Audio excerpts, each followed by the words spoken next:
ಓಂ ಶ್ರೀ ಸಾಯಿನಾಥಾಯ ನಮಃ. ಶ್ರೀ ಸಾಯಿ ಸಚ್ಚರಿತೆ 43 ಮತ್ತು 44ನೇ ಅಧ್ಯಾಯಗಳು. ಸಾಯಿ ಅವರ ಮಹಾಸಮಾಧಿ ಮುಂದುವರೆದಿತು. ಪೂರ್ವ ಸಿದ್ಧತೆ. ಇಟ್ಟಂಗಿ ಒಡೆಯಿತು. 72 ಗಂಟೆಗಳ ಸಮಾಧಿ. ಜೋಗ್ ಮತ್ತು ಅವರ ಸನ್ಯಾಸ. ಬಾಬಾ ಅವರ ಅಮೃತ ವಚನಗಳು. ನಾನು ಯಾರು? ಪೂರ್ವ ಸಿದ್ಧತೆ. ಮನುಷ್ಯನು ಪ್ರಾಪಂಚಿಕ ಸುಖಗಳನ್ನು ಮರೆತು ಪಾರಮಾರ್ಥಿಕ ವಿಷಯಾಸಕ್ತನಾಗುವಂತೆಯೂ ಮತ್ತು ಪರಲೋಕದಲ್ಲಿ ಅವನ ಪ್ರಗತಿ ಸುಗಮವಾಗಲೆಂದು ಅವನ ಮರಣ ಸನ್ನಿಹಿತವಾಗುತ್ತಿರುವ ಸಂದರ್ಭ ಧಾರ್ಮಿಕ ಗ್ರಂಥಗಳನ್ನು ಓದಿ ಹೇಳುವುದು ಹಿಂದೂ ಧರ್ಮದ ಪದ್ಧತಿ. ಪರೀಕ್ಷಿತ ರಾಜನು ಬ್ರಾಹ್ಮಣ ಋಷಿಪುತ್ರ ಒಬ್ಬನಿಂದ ಶಪಿಸಲ್ಪಟ್ಟು 1 ವಾರದೊಳಗೆ ಮರಣ ಹೊಂದಬೇಕೆಂದಿರುವಾಗ ಮಹಾಯೋಗಿಗಳಾದ ಶುಕ್ರಾಚಾರ್ಯರು ಅವನಿಗೆ 1 ವಾರದಲ್ಲಿ ಭಾಗವತವನ್ನು ಓದಿ ಹೇಳಿದರು ಎಂಬುದು ನಮಗೆ ತಿಳಿದ ವಿಷಯ. ಇದೇ ಪದ್ಧತಿ ಈಗಲೂ ಅನುಸರಿಸಲ್ಪಟ್ಟು ಮರಣ ಹೊಂದುವ ಮೊದಲು ಭಾಗವತ, ಗೀತೆ ಮುಂತಾದ ಧಾರ್ಮಿಕ ಗ್ರಂಥಗಳನ್ನು ಓದಿ ಹೇಳುತ್ತಾರೆ. ದೇವರ ಅವತಾರ ರೂಪಿಯಾದ ಬಾಬಾ ಅವರಿಗೆ ಯಾರ ಸಹಾಯವೂ ಬೇಕಿರಲಿಲ್ಲ.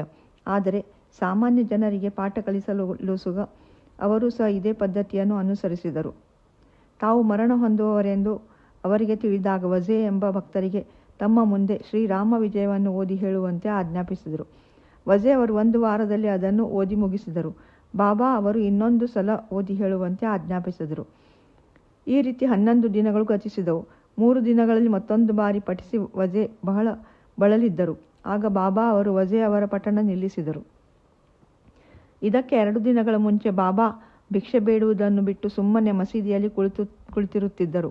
ಕೊನೆಯ ತನಕವೂ ಅವರು ಜಾಗೃತರಾಗಿದ್ದರು. ಭಕ್ತರಿಗೆ ಉಪದೇಶಗಳನ್ನು ಮಾಡುತ್ತಲೇ ಇದ್ದರು.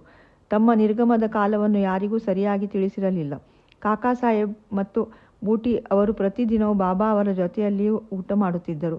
ಆದರೆ 15/10/1918ನೇ ದಿನ ಮಾತ್ರ ಅವರನ್ನು ತಮ್ಮ ಮನೆಗೆ ಊಟಕ್ಕೆ ಹೋಗುವಂತೆ ಆಜ್ಞಾಪಿಸಿದರು. ಆದರೂ ಲಕ್ಷ್ಮೀಬಾಯಿ ಸಿಂಧೆ, ಬಾಗೋಜಿ ಸಿಂಧೆ, ಬಯಾಜಿ ಪಾಟೀಲ್, ಲಕ್ಷ್ಮಣ್ ಜೋಶಿ, ಬಾಳಾ ಶಿಂಪಿ ಮತ್ತು ನಾನಾ ಸಾಹೇಬ್ ನಿಂಬಾಳ್ಕರ್ ಅವರು ಮಾತ್ರ ಅಲ್ಲಿದ್ದರು. ಬಾಬಾ ಲಕ್ಷ್ಮೀಬಾಯಿಗೆ 9 ರೂಪಾಯಿಗಳನ್ನು ಕೊಟ್ಟು ಮೈಯಲ್ಲಿ ಸರಿಯಾಗಿಲ್ಲವೆಂದು ಹೇಳಿ ತಮ್ಮನ್ನು ಬೂಟಿವಾಡಕ್ಕೆ ಕರೆದುಕೊಂಡು ಹೋಗುವಂತೆ ಹೇಳಿದರು. ಈ ರೀತಿ ಹೇಳುತ್ತಾ ಬಯಾಜಿ ಅವರ ತೊಡೆಯ ಮೇಲೆ ಮಲಗಿ ತಮ್ಮ ಹಸುವನ್ನು ನೀಗಿದರು. ಬಯಾಜಿ ಅವರು ಅವರ ಉಸಿರಾಟ ನಿಂತಿದ್ದನ್ನು ಗಮನಿಸಿ ಕೆಳಗಡೆ ಕುಳಿತಿದ್ದ ನಾನಾ ಅವರನ್ನು ಕರೆದರು. ನಾನಾ ಅವರು ಸ್ವಲ್ಪ ನೀರು ತಂದು ಅವರ ಬಾಯಿಯಲ್ಲಿ ಹಾಕಿದರು. ಅದು ಹೊರಗೆ ಬಂದಿತು. ಆಗ ಅವರು ಓ ದೇವಾ ಎಂದು ಜೋರಾಗಿ ಕೂಗಿಕೊಂಡರು. ಬಾಬಾ ಅವರು ತಮ್ಮ ಕಣ್ಣು ತೆರೆದು ಹಾ ಎಂದು ಅಂದಂತೆ ಕೇಳಿಬಂದಿತು. ಬಾಬಾ ಅವರ ಮರಣದ ವಾರ್ತೆ ಕಾಡ್ಗಿಚ್ಚಿಯಂತೆ ಶಿರಡಿಯಲ್ಲೆಲ್ಲ ಕ್ಷಣ ಮಾತ್ರದಲ್ಲಿ ಪಸರಿಸಿತು. ಮಸೀದಿಯಲ್ಲಿ ಭಕ್ತವೃಂದವು ನೆರೆದು ತಮಗೆ ಉಂಟಾದ ಅಪಾರವಾದ ನಷ್ಟವನ್ನು ಕುರಿತು ಶೋಕಿಸುತ್ತಿತ್ತು. ಕೆಲವರು ಅಳುತ್ತಿದ್ದರು. ಕೆಲವರು ಬೀದಿಯಲ್ಲಿಯೇ ಮೂರ್ಛಿತರಾದರು. ಸಮಸ್ತ ಚರಾಚರಗಳು ಕಂಬನಿ ಸುರಿದವು. ಎಲ್ಲಿ ನೋಡಿದರೂ ನೀರವತೆ ತಲೆ ಎತ್ತಿ ಶೋಕವೇ ಹೊಳೆಯಾಗಿ ಹರಿಯುತ್ತಿತ್ತು. ಆಗ ಬಾಬಾ ಅವರ ದೇಹವನ್ನು ಹೇಗೆ ಸಂಸ್ಕಾರ ಮಾಡಬೇಕೆಂಬ ಪ್ರಶ್ನೆ ಉದ್ಭವಿಸಿತು.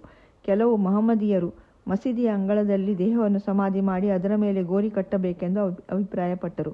ಕುಶಾಲ್ ಚಂದ್ ಮಾರವಾಡಿ ಮತ್ತು ಅಮೀರ್ ಶಕ್ಕರ್ ಅವರು ಈ ಅಭಿಪ್ರಾಯವನ್ನು ಅನುಮೋದಿಸಿದರು. ಆದರೆ ಹಳ್ಳಿಯ ಮುಖ್ಯಸ್ಥರಾದ ರಾಮಚಂದ್ರ ಪಾಟೀಲರು ಇದಕ್ಕೆ ಒಪ್ಪಲಿಲ್ಲ. ಬಾಬಾರವರ ದೇಹವನ್ನು ವಾಡಾ ಹೊರತು ಇನ್ನೆಲ್ಲಿಯೂ ಒಯ್ಯಬಾರದೆಂದು ಅವರು ಹೇಳಿದರು. ಈ ರೀತಿ ಭಕ್ತರಲ್ಲಿ ಭಿನ್ನಾಭಿಪ್ರಾಯಗಳು ತಲೆದೋರಿ 36 ಗಂಟೆಗಳ ಕಾಲ ಚರ್ಚೆ ಹಾಗೆಯೇ ಮುಂದುವರಿಯಿತು.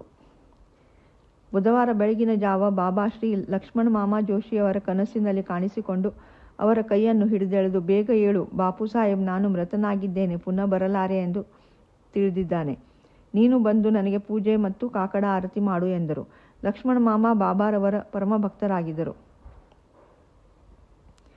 ಬಾಬಾ ಅವರಲ್ಲಿ ಪೂರ್ಣ ನಂಬಿಕೆ ಇಟ್ಟಿದ್ದರು. ಬೆಳಗಾದ ನಂತರ ಎದ್ದು ಸ್ನಾನ ಸಂಧ್ಯಾವಂದನಾದಿಗಳನ್ನು ಮುಗಿಸಿ ಪೂಜಾ ಸಾಮಗ್ರಿಗಳೊಡನೆ ಬಂದು ಮೌಲ್ವಿಗಳ ವಿರೋಧವನ್ನು ಲೆಕ್ಕಿಸದೆ ತಮ್ಮ ಪಾಡಿಗೆ ತಾವು ಮೃತದೇಹಕ್ಕೆ ಪೂಜೆ ಆರತಿ ಮಾಡಿ ಹೊರಟು ಹೋದರು. ಬಾಬಾ ಅವರ ಅಂತಿಮ ನುಡಿಯನ್ನು ಗೌರವಿಸಿ ಅವರನ್ನು ವಾಡಾದ ಮಧ್ಯದಲ್ಲಿ ಸಮಾಧಿ ಮಾಡಲು ನಿಶ್ಚಯಿಸಲಾಯಿತು. ಗುಂಡಿ ತೊಡಲು ಆರಂಭ ಮಾಡಿದರು. ಮಂಗಳವಾರ ಸಾಯಂಕಾಲ ರಹಾತಾದಿಂದ ಸಬ್ ಇನ್ಸ್ಪೆಕ್ಟರ್ ಮುಂತಾದವರು ಬಂದರು. ಎಲ್ಲರೂ ಈ ಸಲಹೆಗೆ ಸಮ್ಮತಿಸಿದರು. ಮರುದಿನ ಬೆಳಿಗ್ಗೆ ಮುಂಬಯಿಯ ಅಮೀರ್ ಭಾಯಿಯವರು, ಕೋಪರ್ಗಾವದಿಂದ ಮಾಮಲೆದಾರರು ಬಂದರು. ಕೆಲವರು ಬಾಬಾ ಅವರ ದೇಹವನ್ನು ಹೊರಗಡೆ ಎಲ್ಲಿಯಾದರೂ ಸಮಾಧಿ ಮಾಡಬೇಕೆಂಬ ಅಭಿಪ್ರಾಯವನ್ನು ವ್ಯಕ್ತಪಡಿಸಿದರು. ಇದನ್ನು ಕಂಡ ಮಾಮಲೆದಾರರು ವಿಷಯವನ್ನು ಮತ ನಿರ್ಣಯಕ್ಕೆ ಹಾಕಿದರು. ಬಾಬಾ ಅವರನ್ನು ವಾಡಾದಲ್ಲಿಯೇ ಸಮಾಧಿ ಮಾಡಲು ಭಕ್ತರು ಬಹುಮತದಿಂದ ನಿರ್ಣಯಿಸಿದರು. ಇದನ್ನು ಕಲೆಕ್ಟರ್ ಅವರಿಗೆ ತಿಳಿಸಬೇಕೆಂದು ಕಾಕಾ ಅವರು ಹೊರಡುವುದರಲ್ಲಿದ್ದರು. ಆದರೆ ಬಾಬಾ ಅವರ ಕೃಪೆಯಿಂದ ಅಲ್ಪಮತೀಯರ ಅಭಿಪ್ರಾಯ ಬದಲಾಯಿತು.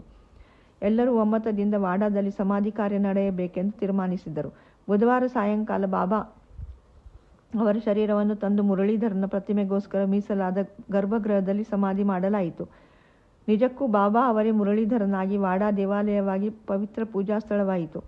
ಬಾಬಾ ಅವರ ಉತ್ತರ ಕ್ರಿಯೆಯನ್ನು ಬಾಳಾಸಾಹೇಬ್ ಭಾಟೆ, ಉಪಾಸನಿ ಮತ್ತು ಜೋಗ್ ಅವರು ಸಾಂಗವಾಗಿ ನೆರವೇರಿಸಿದರು. ಇಟ್ಟಂಗಿ ಒಡೆಯಿತು. ಬಾಬಾ ಅವರ ಪರಲೋಕ ಯಾತ್ರೆಗೆ ಸ್ವಲ್ಪ ದಿನಗಳ ಮುಂಚೆ ಆ ಘಟನೆಯನ್ನು ಸೂಚಿಸುವ ಒಂದು ಶಕುನವಾಯಿತು. ಯಾವಾಗಲೂ ಬಾಬಾ ಅವರ ಕೈಯಿಟ್ಟು ಹೊರಗೆಕೊಳ್ಳುತ್ತಿದ್ದ ಒಂದು ಇಟ್ಟಂಗಿ ಅನೇಕ ವರ್ಷಗಳಿಂದ ಮಸೀದಿಯಲ್ಲಿತ್ತು. ರಾತ್ರಿ ಅದರ ತಲೆ ಮೇಲೆ ಇಟ್ಟು ಏಕಾಂತದಲ್ಲಿ ಸ್ವಸ್ಥಮಾನದಿಂದ ಇರುತ್ತಿದ್ದರು. ಇದು ಬಹಳ ವರ್ಷಗಳಿಂದ ನಡೆಯುತ್ತಿತ್ತು. ಒಂದು ದಿನ ಬಾಬಾ ಅವರು ಮಸೀದಿಯಲ್ಲಿ ಇರಲಿಲ್ಲ. ಅಂದು ಮಸೀದಿಯಲ್ಲಿ ಕೆಲಸ ಮಾಡುತ್ತಿದ್ದ ಒಬ್ಬ ಹುಡುಗನು ಅದನ್ನು ಕೈಯಲ್ಲಿ ಹಿಡಿದು ಅದರ ಬುಡದಲ್ಲಿ ಕಸ ಗುಡಿಸುತ್ತಿದ್ದನು. ಆದರೆ ಅದು ದುರದೃಷ್ಟದಿಂದ ಕೈ ಜಾರಿ ಕೆಳಗೆ ಬಿದ್ದು 2 ಹೋಳಾಯಿತು. ಬಾಬಾ ಅವರಿಗೆ ಈ ವಿಷಯ ತಿಳಿಸಿದಾಗ ಅವರು ಕಣ್ಣೀರಿಟ್ಟು, ಒಡೆದುದು ನನ್ನ ಅದೃಷ್ಟ, ಅದು ನನ್ನ ಜೀವನದ ಸಂಗಾತಿಯಾಗಿತ್ತು. ಅದರೊಡನೆ ನಾನು ಯಾವಾಗಲೂ ತಲ್ಲೀನನಾಗಿರುತ್ತಿದ್ದೆ. ಅದು ನನಗೆ ನನ್ನ ಜೀವದಷ್ಟೇ ಪ್ರಿಯವಾಗಿತ್ತು ಎಂದು ಬಹಳ ವ್ಯಥೆಪಟ್ಟುಕೊಂಡರು. ಬಾಬಾ ಅವರು ಕೇವಲ ಒಂದು ನಿರ್ಜೀವ ವಸ್ತುವಿಗೋಸ್ಕರ ಇಷ್ಟು ದುಃಖವನ್ನೇಕೆ ಪ್ರಕಟಿಸಿದರು ಎಂದು ಕೆಲವರು ಪ್ರಶ್ನಿಸಬಹುದು. ಅದಕ್ಕೆ ಹೇಮಾಡ ಪಂತರು ಸಂತರು ಬಡವರನ್ನು ಮತ್ತು ಅಶಕ್ತರನ್ನು ರಕ್ಷಿಸುವ ಧ್ಯೇಯದಿಂದ ಅವತರಿಸುತ್ತಾರೆ. ಹೀಗೆ ಅವತರಿಸಿದಾಗ ಅವರು ಸಾಮಾನ್ಯ ಜನರೊಡನೆ ಬೆರೆತು ಅವರಂತೆ ವರ್ತಿಸುತ್ತಾರೆ. ಅಂದರೆ ಅವರು ಬಾಹ್ಯದಲ್ಲಿ ಎಲ್ಲರಂತೆ ಆಟವಾಡುತ್ತಾ, ನಗುತ್ತಾ, ದುಃಖಿಸುತ್ತಾ ಇರುತ್ತಾರೆ. ಆದರೆ ಅಂತರಂಗದಲ್ಲಿ ಮಾತ್ರ ತಮ್ಮ ಧ್ಯೇಯದ ಬಗ್ಗೆ ಜಾಗೃತರಾಗಿರುತ್ತಾರೆ ಎಂದು ಹೇಳಿದ್ದಾರೆ. 72 ಗಂಟೆಗಳ ಸಮಾಧಿ.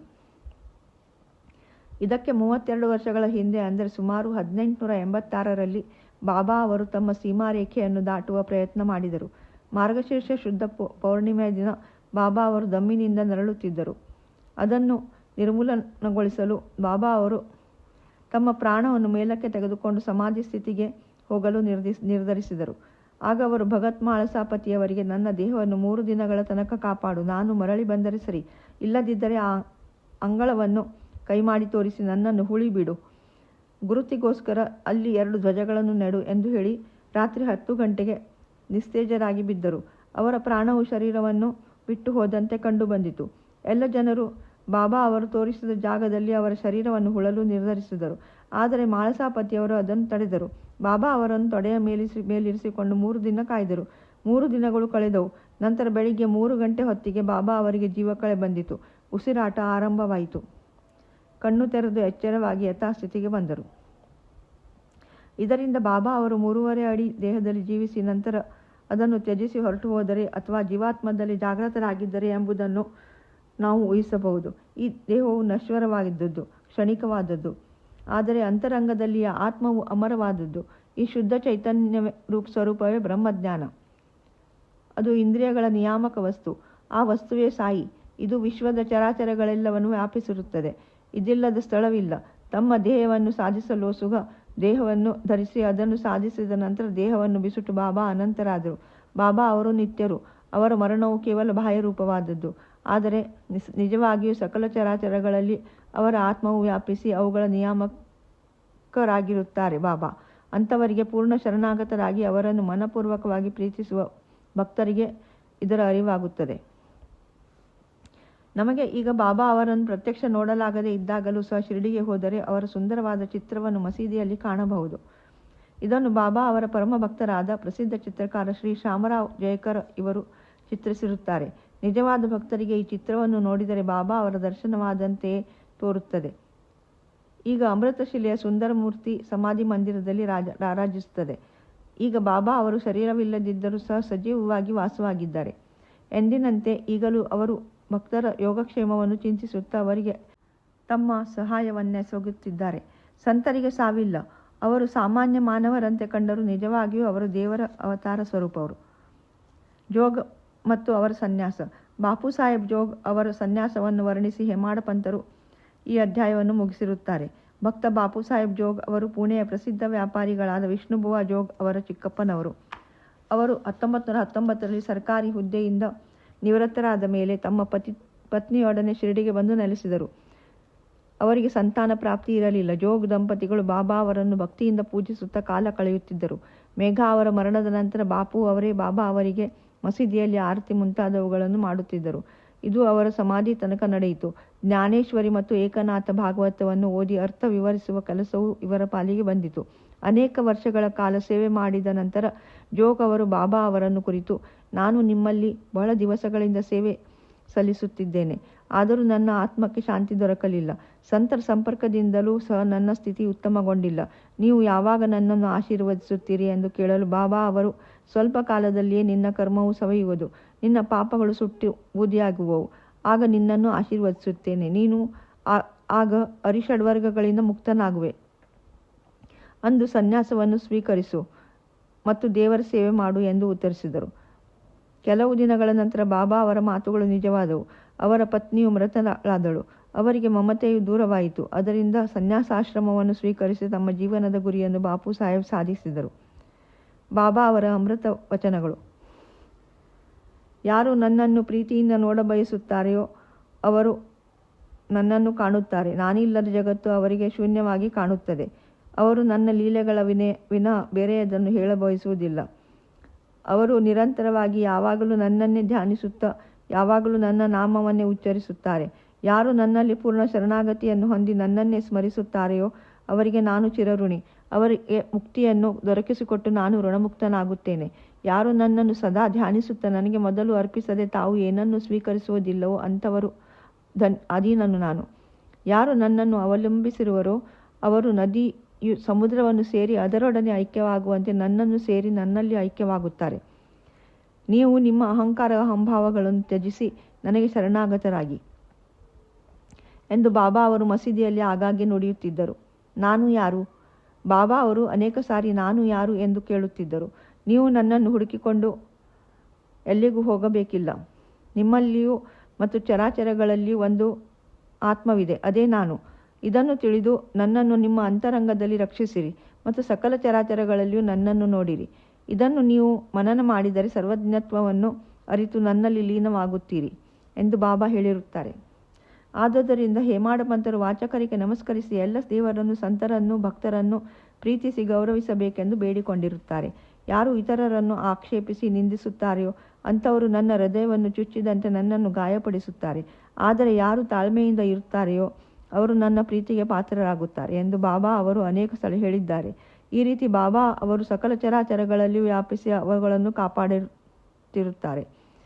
ಎಲ್ಲ ಜೀವರಾಶಿಗಳನ್ನು ಪ್ರೀತಿಯಿಂದ ಕಾಣುವುದೇ ಅವರ ಧ್ಯೇಯವಾಗಿತ್ತು. ಅವರಿಗೆ ಬೇರಾವುದೂ ಬೇಕಿರಲಿಲ್ಲ. ಇಂಥ ಅಮೃತವಾಣಿಯು ಯಾವಾಗಲೂ ಅವರಿಂದ ಬರುತ್ತಿತ್ತು. ಯಾರು ಬಾಬಾ ಅವರ ಕೀರ್ತಿಯನ್ನು ಶ್ರದ್ಧೆ ಮತ್ತು ಭಕ್ತಿಯಿಂದ ಹಾಡುತ್ತಾರೆಯೋ ಅಥವಾ ಯಾರು ಅವುಗಳನ್ನು ನಿರಂತರವಾದ ಭಕ್ತಿಯಿಂದ ಕೇಳುತ್ತಾರೆಯೋ ಅಂಥವರು ಬಾಬಾ ಅವರಲ್ಲಿ ಐಕ್ಯರಾಗುತ್ತಾರೆ. ಶ್ರೀ ಸದ್ಗುರು ಸಾಯಿನಾಥ ಅರ್ಪಣಮಸ್ತು. ಶುಭಂ ಭವತು. ಶ್ರೀ ಸಾಯಿ ಪ್ರಣಾಮ್.